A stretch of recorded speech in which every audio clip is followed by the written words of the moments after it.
قائمة المنتخب الوطني لمباراة غينيا الاستوائية وليبيريا. مباراة سوف تلعب على التوالي يوم الخميس ويوم الأحد. يوم الخميس سوف تكون على الساعة 2 بتوقيت الجزائر أمام غينيا الاستوائية، ومباراة الثانية يوم الأحد 17 من نوفمبر على ملعب تيزي وزو، وذلك أمام ليبيريا.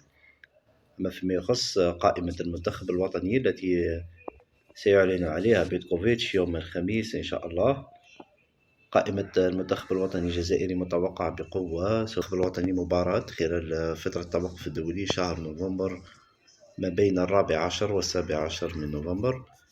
من المرتقب أن يعلن الناخب الوطني فلاديمير بيتكوفيتش عن القائمة المعينة.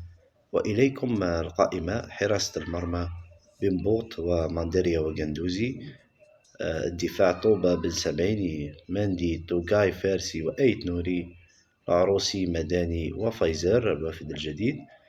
متوسط الميدان: زروقي عبدالي غندوزي سرقان بوداوي وعوار، ومازا وشياخة ومحرز وعمورة وبن رحمة وبنلومي وشيبي بوعناني بونجاح وقويري سوف يكون في الهجوم. كما لا تنسوا مشاركة آراءكم في التعليقات وما رأيكم بهذه القائمة. السلام عليكم ورحمة الله.